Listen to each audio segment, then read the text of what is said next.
back, everyone. Today we have another game of old school Magic the Gathering. I call this one a Blitz game.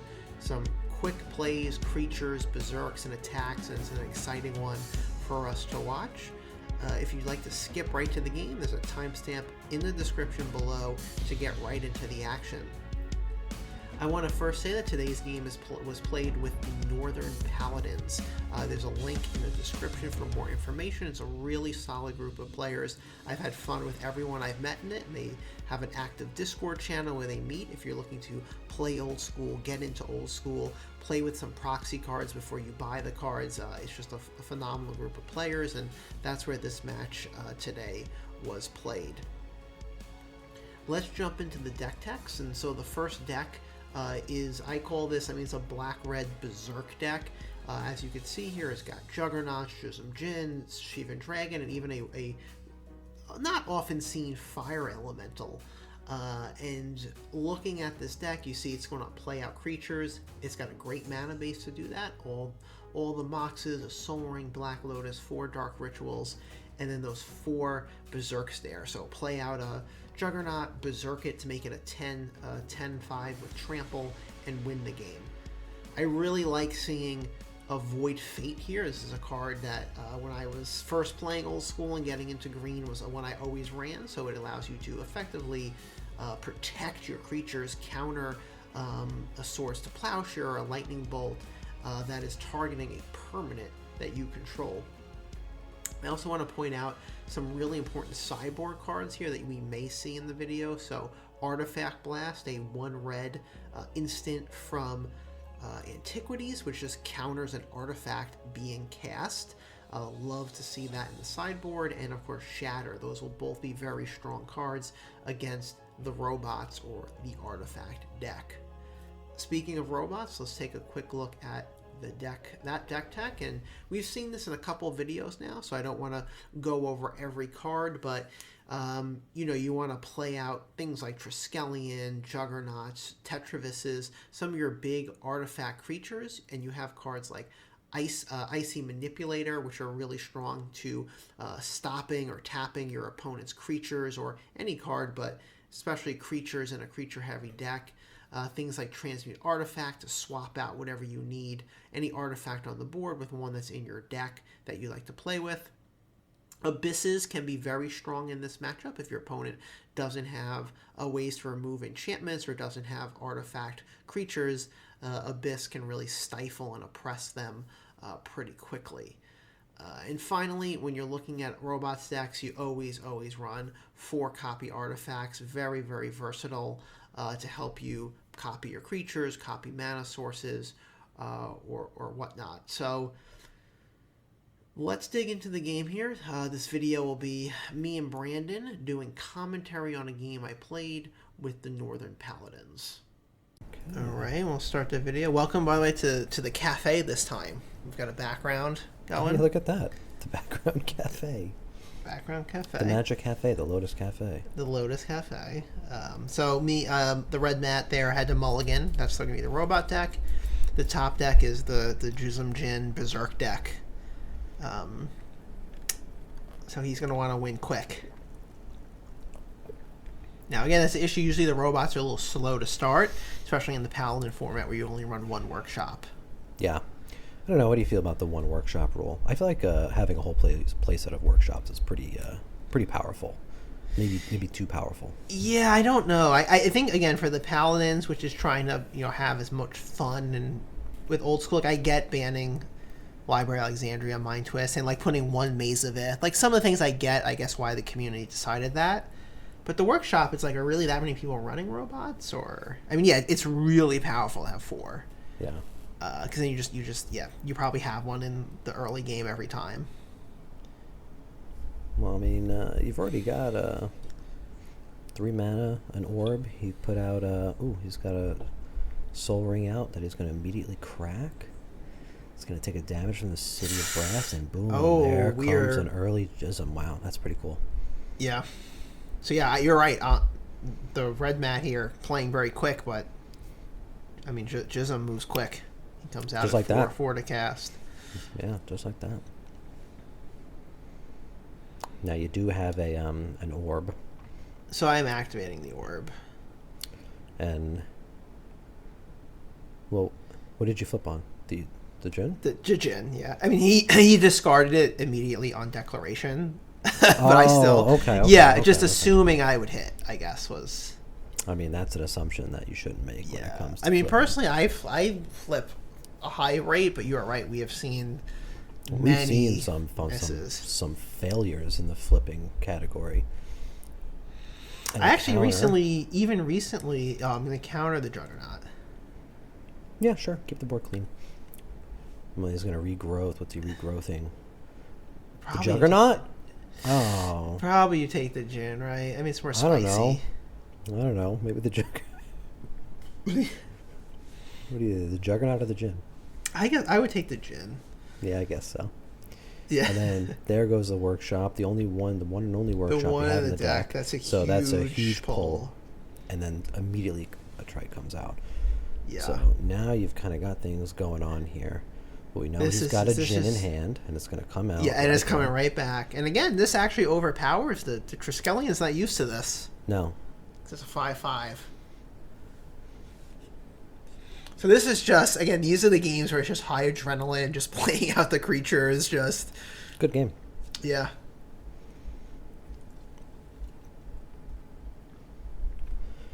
And a transmute artifact. Okay. So what are we trading? The Emerald? Yeah. So this is actually, looking back at this, where I play this completely, actually incorrectly.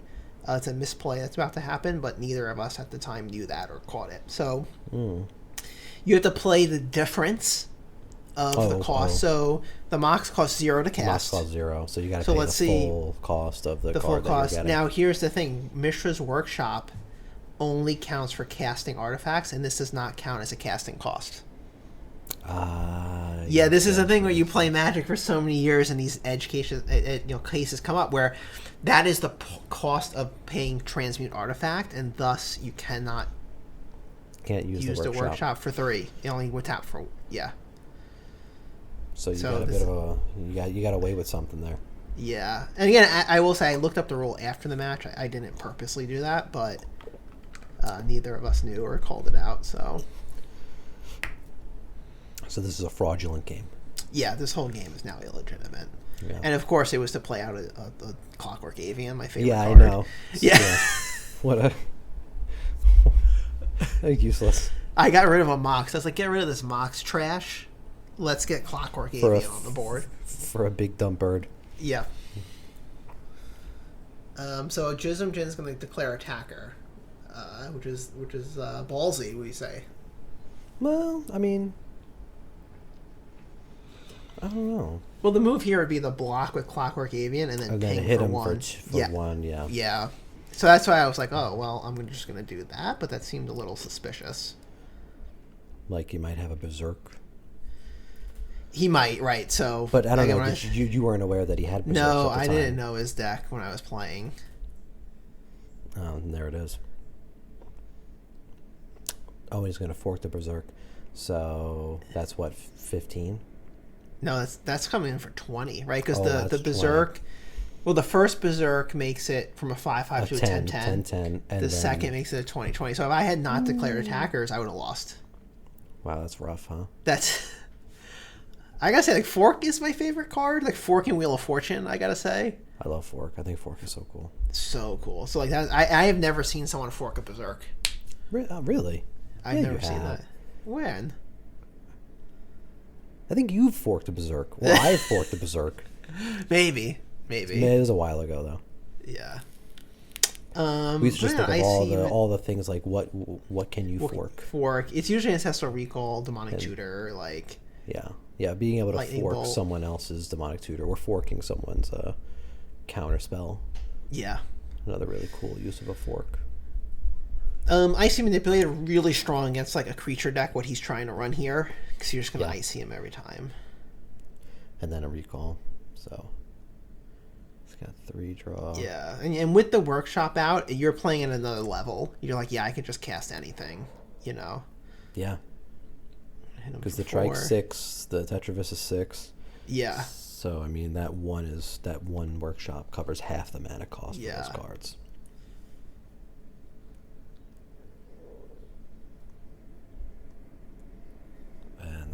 Juzams, that's right.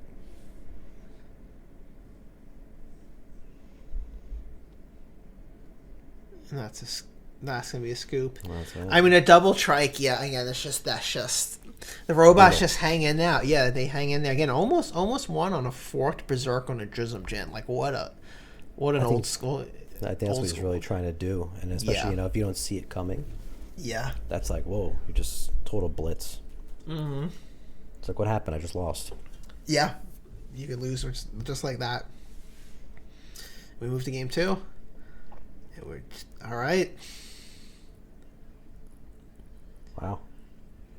That's the opening. That's a pretty good turn one. That's any deck would like this opening, right? Yeah.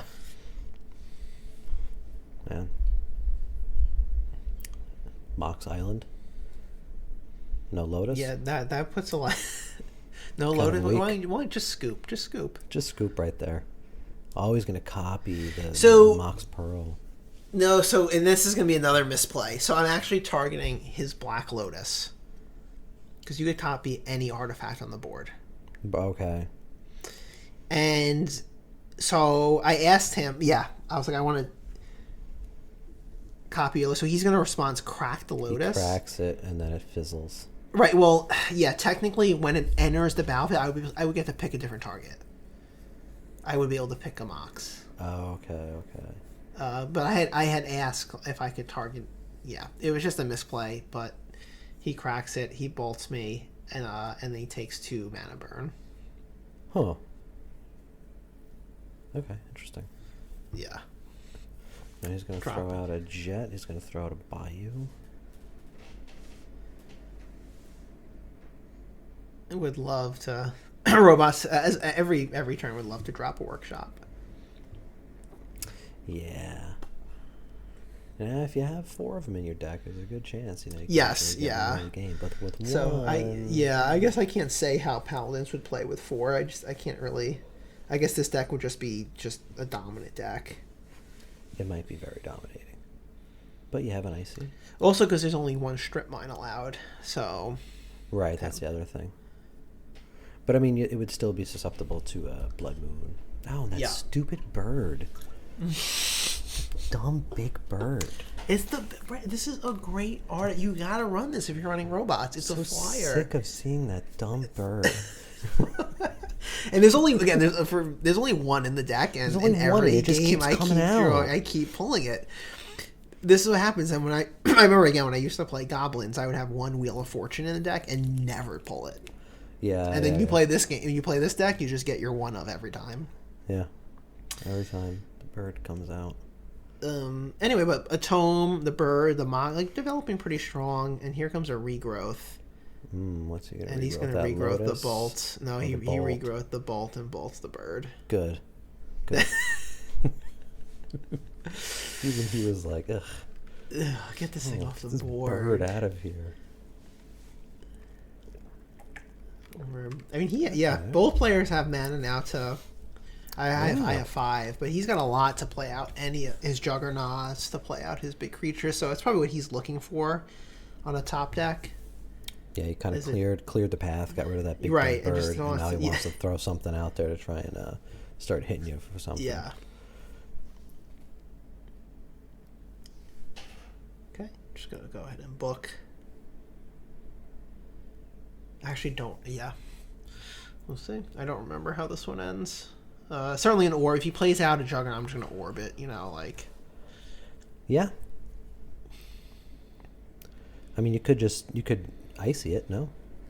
Yes, that's probably the correct thing to do. And if he plays out 2, then you do the orb. Right. Yeah. There comes a Sapphire. Lots of got Mox. plenty of mana, plenty of Moxes. Oh, and a Soul Ring. So you've got. I don't think you need a workshop at this point. No, yeah. So then you kind of reach a point where you don't need it anymore, but. Yeah. Especially the Soul Ring. I've been thinking about removing Soul Ring from the deck. No, what? Why? Well, it doesn't. I mean, it's not. I don't know if I need it. Or maybe I was thinking of removing Soul Ring from a different deck. I think maybe from a different deck, but a Soul Ring. Yeah. Remove Soul Ring from an artifact deck? That's nuts. Yeah. Okay, so you balance. So that gets rid of the Juggernaut, and he loses lands. Because I only have 3 lands. Ooh. What And about he's, the I mean, he's hands? not top decking nothing here. I think we had the same hands. Okay. See, there comes that Soul Ring. Yeah, you're right. Soul Ring just powering this guy out. Yeah, and you still have 2 open. I guess you got a Tundra open and an island, so I don't know if you have like a counter in hand Counter or something. spell, or at least show counter spell, so he doesn't know. Yeah. Make him think.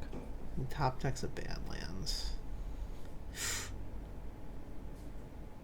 Oh, That's a Fire a Elemental. Fire Elemental. Love to see Fire Elemental. Has no abilities. That's all flavor text. If you Yeah, can I see think it. it's just a 4/4. I think it's just I a think 4. it. Yeah.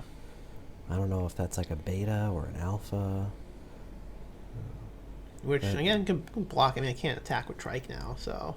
No. It's cool to say though. Oh. Oh, I'm just gonna flip. I love that he just immediately throws it to the side. Doesn't even wait. You like moved the orb up, and he just took it and just flung it. He was like, "Yeah, whatever, get out of here." So he wound up berserking my Triskelion. So this is a very.